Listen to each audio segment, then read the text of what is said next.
الحمد لله وحده والصلاة والسلام على من لا نبي بعده أما بعد فأعوذ بالله من الشيطان الرجيم بسم الله الرحمن الرحيم وتعاونوا على البر والتقوى ولا تعاونوا على الإثم والعدوان واتقوا الله إن الله شديد العقاب صدق الله العظيم সমস্ত প্রশংসা জ্ঞাপন করি সেই মহান আল্লাহ তাবারক ওয়া তাআলার শাহী দরবারে যে মহান আল্লাহ তাবারক ওয়া তাআলা আপনাকে আমাদেরকে আশরাফুল মাখলুকাত বানিয়ে পৃথিবীর জমিনে পাঠিয়েছেন এবং নাজাতে ঈমানওয়ালাদের ঘরে জন্ম দিয়েছেন।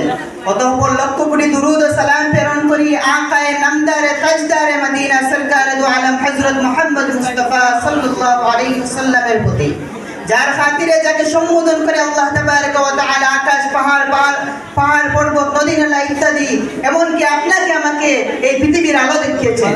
অতঃপর অত্যন্ত শ্রদ্ধা জানাই আজকের এই মহতী সভার সম্মানিত শ্রদ্ধেয় সভাপতি সাহেবকে। আজ আমাদের এই অনুষ্ঠানের মধ্যে উপস্থিত রয়েছেন উলামায়ে কেরাম, মুরব্বিয়ান আযম এবং এই অল ইন্ডিয়া মিল্লি কাউন্সিলের স্টেট কমিটির সম্পাদক জনাব অ্যাডভোকেট এমডি কামাল মোসাদ্দের সাহেব এবং উপস্থিত রয়েছেন ওনার অল ইন্ডিয়া মিল্লি কাউন্সিলের সদস্যরা। আমি আপনাদের সকলকে জানাই আমার আন্তরিক শুভেচ্ছা, অভিনন্দন ও আমার প্রাণ ভরা সালাম। আসসালামু আলাইকুম ওয়া রাহমাতুল্লাহ। আজ আমি মোহাম্মদ উমালি দারুল উলুম ফয়জুল মদনী মাদ্রাসার একজন ছাত্র।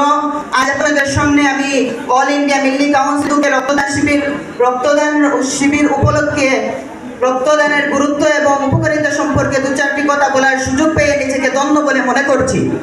ভাইয়েরা, আমার উপস্থিতি, রক্তদান শুধু সাধারণ কোনো প্রক্রিয়া নয়, এটি